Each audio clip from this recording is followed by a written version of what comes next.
जय हिंद, वंदे मातरम, भारत माता की जय। अभी आप देख रहे होंगे कि पूरी दुनिया कोरोना से त्रस्त है और इस पूरी दुनिया त्रस्त है। त्रस्त होते होते पूरी दुनिया को जो रास्ता दिख रहा है वो भारत की ओर दिख रहा है। पूरी दुनिया में वो चाहे यूके के राज परिवार के राजकुमार हों, प्रिंस हों, वो कहते हैं कि हाथ नहीं मिलाना, हाथ जोड़ना है। पूरी दुनिया बात कर रही है इम्यूनिटी की। एंटीबायोटिक फेल हो चुके हैं। जिस पेनिसिलिन की एंटीबायोटिक की खोज की गई थी, जिसके बारे में ये कहा गया था कि अब तो सारी बीमारियों के ऊपर हमने विजय प्राप्त कर ली है, अब हम बीमारियों से घबराने वाले नहीं है, रुकने वाले नहीं है, डटने वाले नहीं है, अब तो आदमी भगवान से बड़ा हो गया है, अब बीमारियां नहीं होंगी, तो वो सारी मान्यताएं ध्वस्त हो चुकी हैं। एक छोटा सा वायरस जो नंगी आंखों से दिखाई नहीं देता, एक इतना छोटा वायरस जिसको हम देख नहीं सकते, जिसको महसूस नहीं कर सकते, और जो हम किसी चीज को छू लें, उस चीज को कोई दूसरा छू ले तो जो फैलता है, और जिसके आगे अमेरिका जैसे देश, यूके जैसे देश, इटली जैसे देश, जर्मनी, फ्रांस जैसे देश, जो अपने आप को बहुत ताकतवर मानते थे, जो ये मानते थे कि ब्रह्मांड को कंट्रोल हम करते हैं, हमारे पास वो ताकत आ गई है, हमारे पास वो शक्ति आ गई है कि हम पूरी दुनिया को कंट्रोल कर सकते हैं, पूरी दुनिया को अपनी उंगलियों के ऊपर नचा सकते हैं। उस वायरस ने पूरी दुनिया के हेल्थ सिस्टम को घुटनों के बल पर ला दिया। पूरी दुनिया को बता दिया कि हेल्थ सिस्टम तुम कितना भी मजबूत कर लो, हॉस्पिटल कितने भी बना लो, कितने भी अच्छे वेंटिलेटर बना लो, लेकिन एक छोटे से वायरस के सामने यदि अंदर का हेल्थ सिस्टम मजबूत ना हो तो हारना पड़ता है। आज पूरी दुनिया समाधान खोज रही है योग के रास्ते पर, आयुर्वेद के रास्ते पर। खुद चीन की बात करें तो चीन ने अपना उपचार किया है चीनी ट्रेडिशनल मेडिसिनल अपनी दवाइयों से। तो जो चाइना कर रहा है, जो हार्वर्ड कहता है कि यदि हमें डिप्रेशन से बचना है, यदि हमें तनाव से, दबाव से बचना है, तो हमें योग करना पड़ेगा।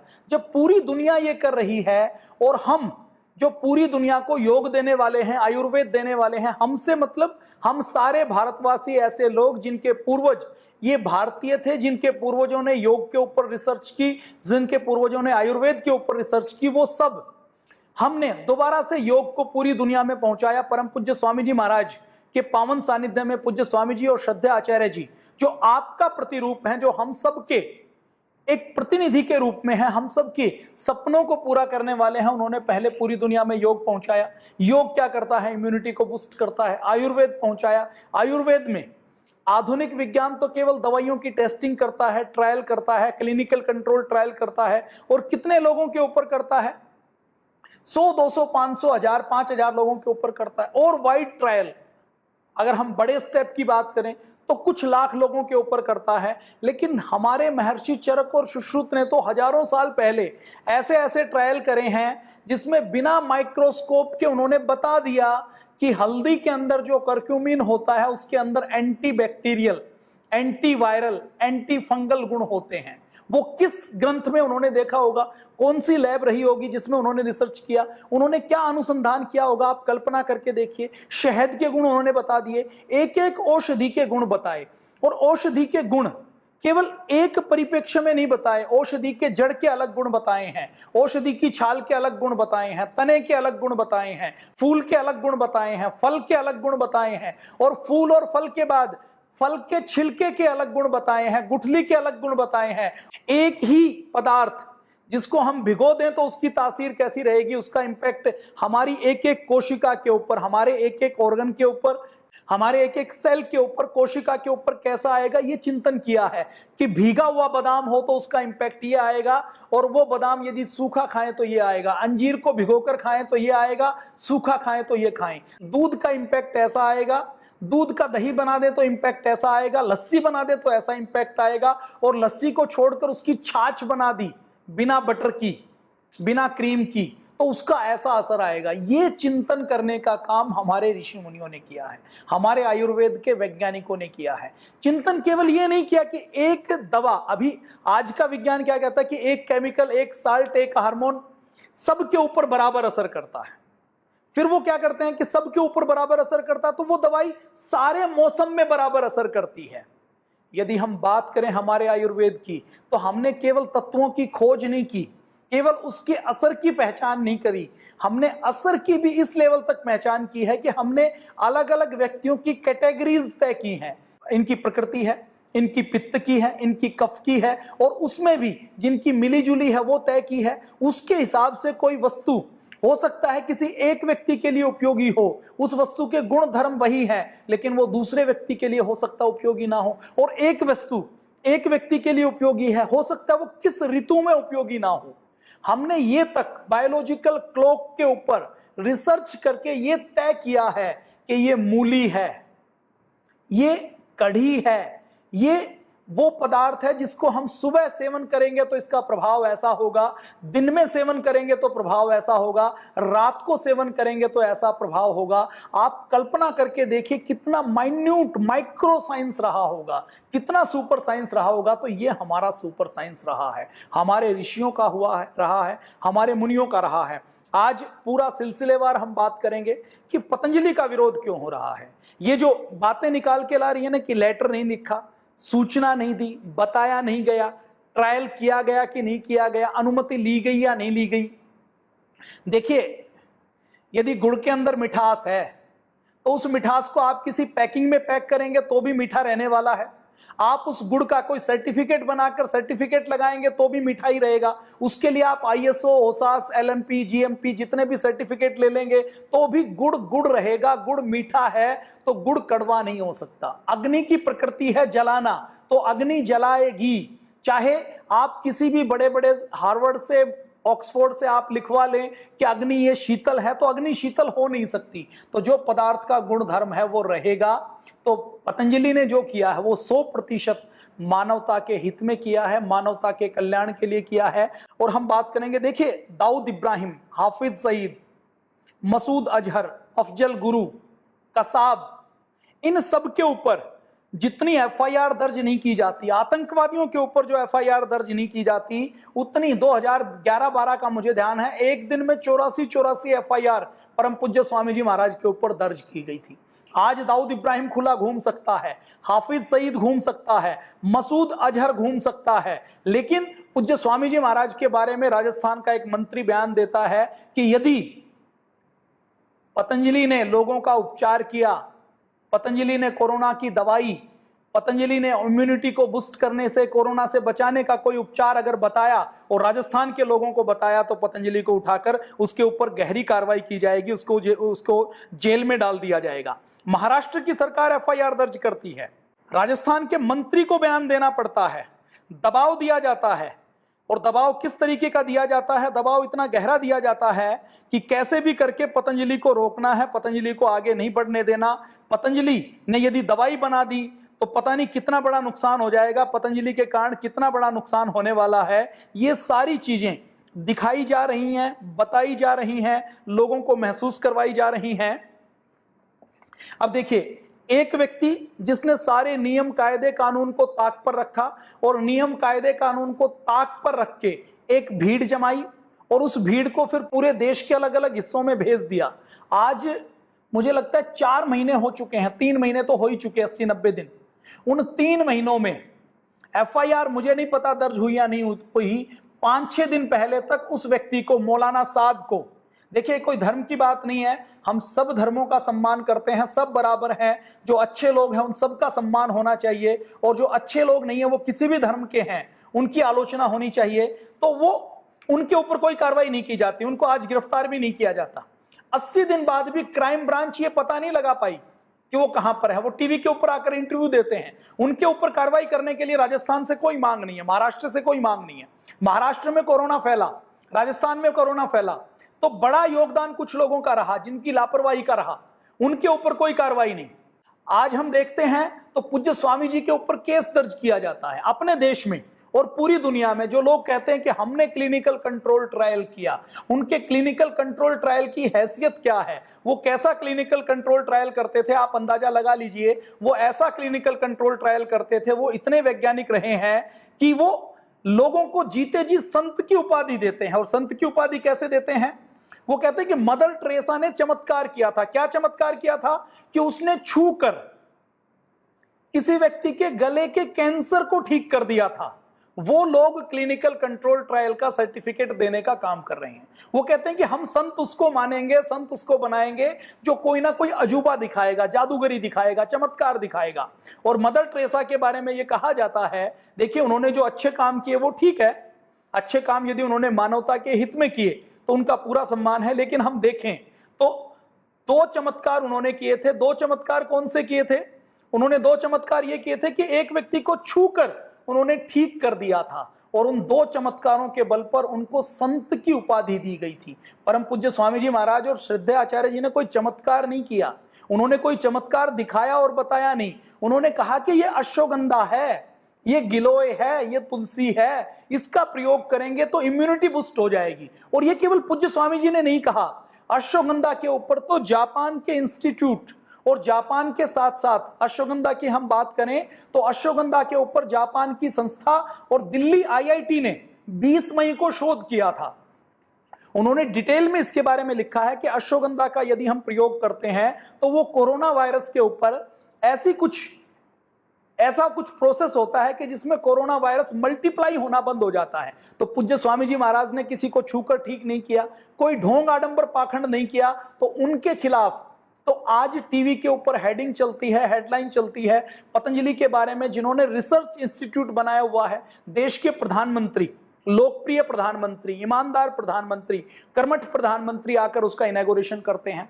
अमेरिका में काम कर चुके वैज्ञानिकों का दल काम करता है, और उस दल की, जिसमें सैकड़ों वैज्ञानिक लगे, जिनकी मेहनत लगी, उस रिसर्च को एकदम सिरे से खारिज कर दिया जाता है। यह तो कहा जा सकता है कि ठीक है, आपने रिसर्च की, आपने एक स्टेज कंप्लीट कर लिया, आगे हम जारी करते हैं, और जारी करते हुए इसके बारे में और जानकारी लेते हैं। रिसर्च में यह तो देख लिया होता कि जो चीजों का प्रयोग किया जाता है, अभी जितनी दवाएं प्रयोग की गई, हाइड्रोक्सीक्लोरोक्वीन प्रयोग की गई, ट्रंप ने खुद कहा कि मैं तो खाता हूं, और ट्रंप ने अनाउंस किया कि भारत से हमें हाइड्रोक्सीक्लोरोक्वीन मंगवाई।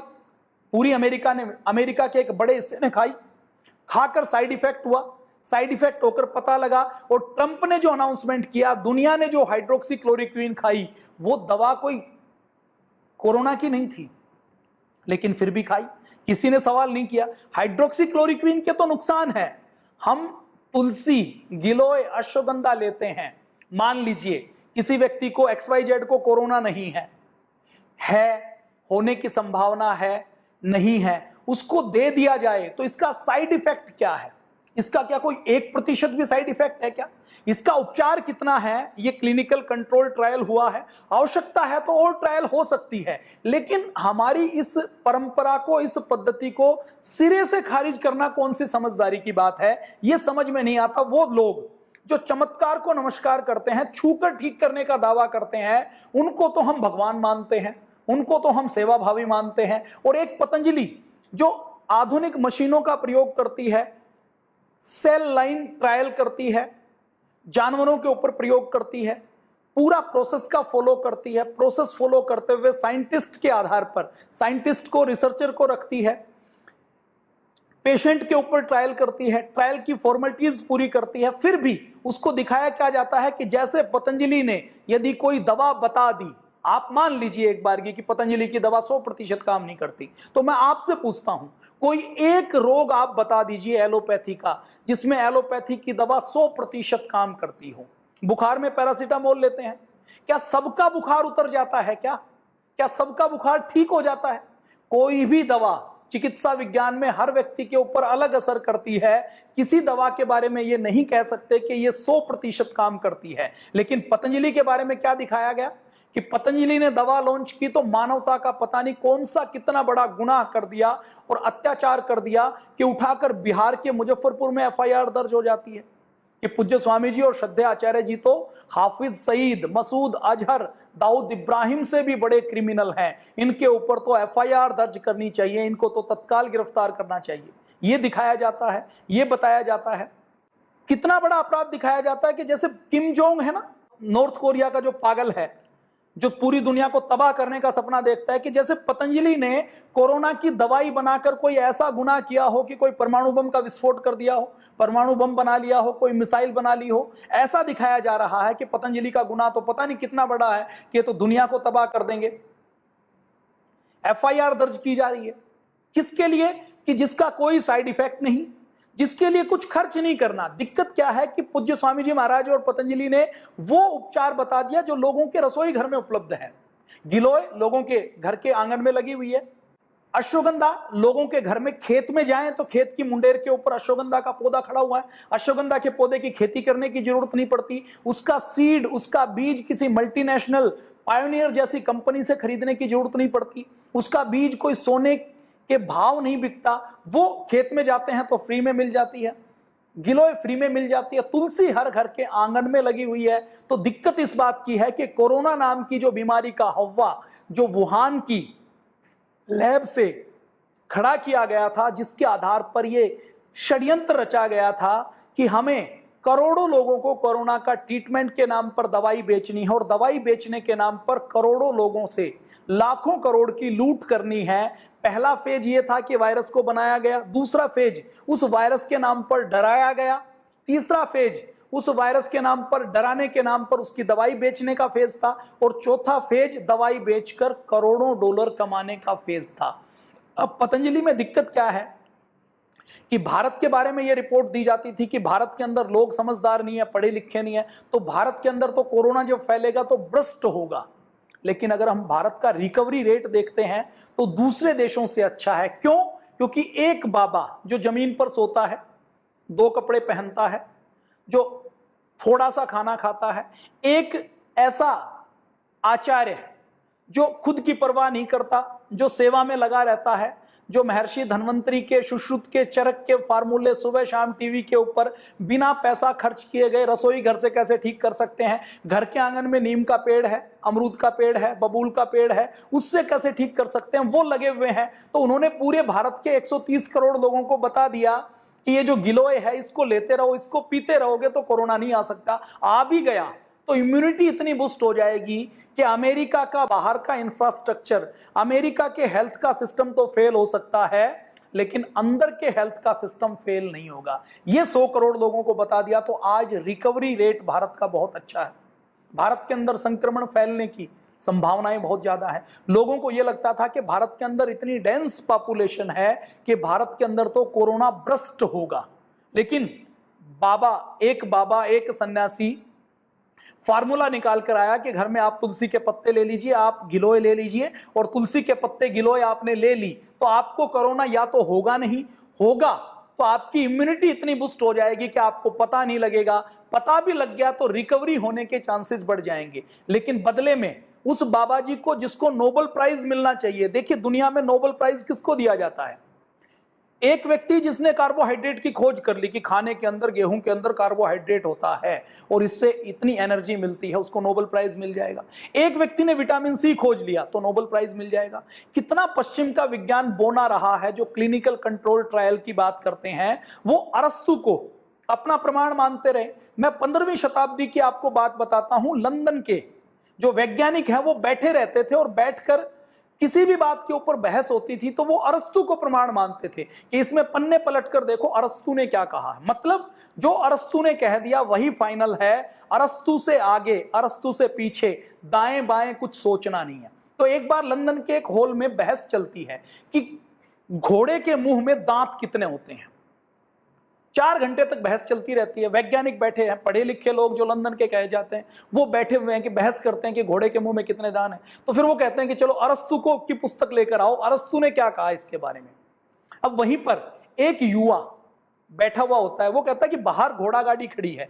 15वीं शताब्दी में घोड़ा गाड़ी चलती थी, तो घोड़ा गाड़ी बाहर खड़ी है, मैं घोड़े के दांत गिनकर आ जाता हूं, 2 मिनट के अंदर यह काम हो जाएगा। 4 घंटे तो तुम पहले खराब कर चुके हो। अब अरस्तु की पुस्तक ढूंढेंगे, पता नहीं पुस्तक में मिलेगा या नहीं मिलेगा। तो यह पश्चिम का विज्ञान रहा है जो क्लिनिकल कंट्रोल ट्रायल की आज बात करते हैं। और क्लिनिकल कंट्रोल ट्रायल जब से एलोपैथी बनी है खूब हुए हैं। उन ट्रायल का रिजल्ट क्या निकला है? क्या दुनिया से डायबिटीज दूर हुई? क्या आर्थराइटिस दूर हुआ? क्या दमा दूर हुआ? क्या अस्थमा दूर हुआ? मुझे कोई एक बीमारी बता दीजिए जो दूर कर दी हो। अब आप कहेंगे जी पोलियो दूर कर दिया, पोलियो की वैक्सीन बनाई थी। तो पोलियो की भी वैक्सीन बनाते बनाते लाखों बच्चों को पोलियो हुआ है। यह मैं आपको प्रूफ के साथ दिखाऊंगा।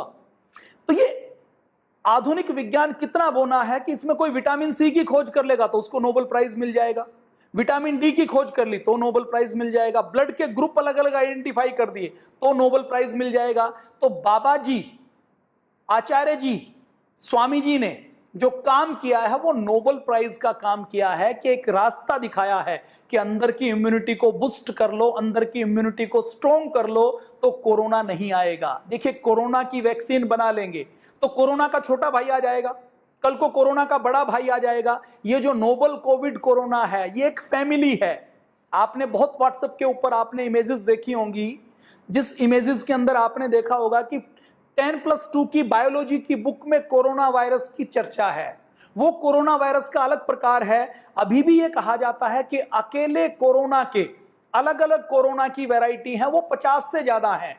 तो अकेले कोरोना की 50 से ज्यादा वैरायटी है और लाखों हजारों जीवाणु और हैं। वो जीवाणु धरती के बनने से पहले, मतलब हमारे आने से पहले धरती के ऊपर आ गए थे। हमारी स्किन के अंदर भी जीवाणु हैं, बैक्टीरिया हैं, हमारे बॉडी के अंदर भी बैक्टीरिया हैं। ऐसे ऐसे बैक्टीरिया हैं जो हमारी बॉडी का हिस्सा बन चुके हैं। तो हमारे आयुर्वेद क्या कहता है कि हम जीवाणुओं को, विषाणुओं को मारकर नहीं जी सकते, हमें इनके साथ रहना पड़ेगा, क्योंकि पृथ्वी के ऊपर, ब्रह्मांड के ऊपर इनका भी सह अस्तित्व है। एंटीबायोटिक की खोज की गई, खूब नोबेल प्राइज बांटे गए। आज एंटीबायोटिक की स्थिति क्या है? असर करना बंद कर दिया है। वायरस म्यूटेट हो गया है, वायरस ने अपनी रेजिस्टेंस पावर डेवलप की गई है। टीबी का वायरस अब जो लौट रहा है ना, वो कहता है कि आप कितनी भी हाई एंटीबायोटिक दो, टीबी के वायरस को कंट्रोल नहीं कर सकते, टीबी को कंट्रोल नहीं कर सकते। मैं एक्सपर्ट नहीं हूं कि टीबी वायरस के बारे में, बैक्टीरिया के बारे में, मैं कोई बायोलॉजी का विद्यार्थी कभी नहीं रहा। तो इसके बारे में आप देखेंगे तो जो आयुर्वेद का दर्शन है वो बहुत गहरा दर्शन है। वो कहता है कि हमें इसके साथ जीना पड़ेगा, हमें अपने आप को ऐसा बनाना है कि वो वायरस आए तो वायरस खत्म हो जाए। और भगवान ने इंसान को बनाया है तो कोई क्लिनिकल कंट्रोल ट्रायल करके भगवान ने इंसान को भेजते हुए कोई हाइड्रोक्सीक्लोरोक्विन की, फेविलिव की, या कोई कोरोना के वायरस की, या कोई टीबी की, या कोई दूसरी एड्स के वायरस की दवाइयों का पत्ता देकर साथ नहीं भेजा। उन्होंने हमें आयुर्वेद नाम का ग्रंथ दिया कि इसके अनुसार जीवन यापन करोगे, जीवन शैली आपकी ऐसी होगी तो कभी आपको कोई वायरस, कोई बैक्टीरिया अटैक नहीं कर पाएगा। अब जिसको नोबेल प्राइज मिलना चाहिए, जिसने घर बैठे सॉल्यूशन दे दिया, दुनिया की इकोनॉमी बैठ रही है, अमेरिका के अंदर करोड़ों लोग बेरोजगार हो चुके हैं, थर्ड वर्ल्ड वॉर हो रहा है इस कोरोना वायरस के कारण। यूके एक साइड है, यूएसए है, कनाडा है, इटली है, ऑस्ट्रेलिया है, न्यूजीलैंड है। ये चाइना के ऊपर कार्रवाई करना चाहते हैं कि चाइना ने लैब में ये वायरस बनाकर हमारे इकोनॉमी को ध्वस्त किया है, हमारे करोड़ों लोगों के अंदर डिप्रेशन पैदा किया है, हमारे करोड़ों लोगों को सुसाइड करने के लिए मजबूर किया है। ये देश के अंदर, पूरी दुनिया के अंदर हो रहा है। तो होना तो ये चाहिए कि पूज्य स्वामी जी ने, पतंजलि ने यदि कोरोना का उपचार हमारे पूर्वजों के आयुर्वेद के अंदर से निकाल कर बताया है तो उनका सम्मान होना चाहिए। उनको यदि कोई बाहर का व्यक्ति भी कहता, अपने देश के आयुष मिनिस्ट्री का तो काम क्या था कि आयुष मिनिस्ट्री ये बताती, आयुष मिनिस्ट्री ये रिसर्च करती। यदि कोई ऐसी संस्था जो देश के लोगों ने 11-11 रुपए देकर खड़ी की है, 51 रुपए, 1100 रुपए, 10,000 रुपए, 50,000 रुपए देकर खड़ी की है, एक रिसर्च लैब यदि प्राइवेट किसी संस्था ने बनाई है, वो आयुर्वेद जिसको अंग्रेजों ने खूब धूल दूषित किया, जिसको भुला दिया गया, जिसके आयुर्वेद के डॉक्टर एलोपैथी की प्रैक्टिस करते थे, पतंजलि जिसने आयुर्वेद के डॉक्टरों को कहा कि आप पतंजलि में आइए, हम आपको दवाइयां भी बनाकर देते हैं, आपको प्रशिक्षण भी देते हैं और आपको दवाई, लोगों को आयुर्वेद की दवाई देनी है और निशुल्क देनी है, आपको सैलरी देने का, मानदेय देने का काम हम करेंगे। ऐसे 3,000 लोगों को एलोपैथी के चुंगल से निकालकर आयुर्वेद के लिए लेकर आए हैं। ऐसा 2000 के बाद सिस्टम खड़ा किया कि जहां आयुर्वेद को भुला दिया गया था, भस्मों के नाम पर यह कहा जाता था कि किडनी फेल होती है, दवाइयों के नाम पर ऐसा वातावरण बना दिया गया था कि आयुर्वेद का चिकित्सक भी यह कहता था कि मुझे यदि अपने बच्चे का बुखार उतारना है तो मैं अपने किसी काढ़े से, किसी आयुर्वेद की दवाई से नहीं उतार सकता, संजीवनी वटी से, लक्ष्मी विलास रस से, चंद्र प्रभावटी से उसका इलाज करना है तो मुझे पैरासीटामोल देनी पड़ेगी। इतनी हीन भावना आ चुकी थी। उस हीन भावना को तोड़ने का काम पतंजलि योगपीठ ने किया है। आज अपोलो और एम्स जैसे हॉस्पिटल पतंजलि में रेफर करते हैं कि अभी हमारे पास आपकी बीमारी का कोई इलाज नहीं है, लाइलाज है, कोई उपचार हो नहीं सकता। दो ही तरीके हैं, या तो घर में बैठकर मौत का इंतजार करो, नहीं तो एक बार आयुर्वेद की शरण में चले जाओ। और आयुर्वेद की शरण में यदि जाना है तो पूरी दुनिया में एक ही संस्थान ऐसा है जिसने मॉडर्न मेडिकल के पैरामीटर्स के ऊपर कसकर आयुर्वेद को स्टैंडर्डाइज करके आयुर्वेद के ऊपर शोध करने का काम किया है। तो रोगी अंतिम आशा की किरण के रूप में पतंजलि योगपीठ में आते थे और उनका अंतिम आशा की किरण के रूप में आए हैं। तो ऐसे हजारों रोगी हैं, ऐसे लाखों लोगी हैं जिन्होंने एलोपैथी की दवा खा खाकर अपनी किडनी खराब की, अपना लीवर खराब किया, अपना नर्वस सिस्टम खराब किया। वो आते हैं और आयुर्वेद की शरण में आकर ठीक होते हैं। पूज्य स्वामी जी महाराज कभी नहीं कहते कि मैंने ठीक किया, पूज्य आचार्य जी भी कभी नहीं कहते। वो कहते हैं कि हमारे ऋषियों का ज्ञान है, हमारे पूर्वजों का ज्ञान है, हमें तो इसके ऊपर शोध करना है और ये शोध करने का काम हम कर रहे हैं। और जब ये काम सरकार करेगी तो हम सरकार का सहयोग करेंगे। तो एक तरीके से पतंजलि ने क्या किया? पतंजलि ने वो काम किया जो आयुष डिपार्टमेंट को करना चाहिए, पतंजलि ने वो काम किया जो सरकार को करना चाहिए। तो सरकार का करने वाला काम यदि कोई संस्था करती है तो उसका सम्मान होना चाहिए या अपमान होना चाहिए। मान लीजिए कहीं कोई चिट्ठी पत्री में, कोई कम्युनिकेशन में गैप भी रह गया। अब महामारी का समय है, गैप तो लोगों के बीच में बने हुए हैं। आज कोई व्यक्ति ससुराल नहीं जा सकता, पति यदि केरल में फंसा हुआ है तो वो केरल से हरियाणा नहीं आ सकता। तो ऐसे डिस्टेंस के समय में, ऐसी आपदा के समय में, विपदा और महामारी के समय में कोई कमी रहती तो पूरे देश की संस्थाओं को, पूरे देश के मीडिया हाउस को और पूरे देश की सारी राजनीतिक पार्टियों को अपने मतभेद भुला करके ये लड़ाई हमारी व्यक्तिगत हो सकती है। हम बाबा रामदेव से, आचार्य बालकृष्ण जी से व्यक्तिगत असहमति हो सकती है, लेकिन यदि लाखों लोगों को स्वास्थ्य मिलता है तो वो असहमति हम एक तरफ रखते हैं, लेकिन इस काम में हम साथ हैं। ये काम यदि अच्छा हो रहा है तो हम इसका सहयोग करेंगे, होना ये चाहिए।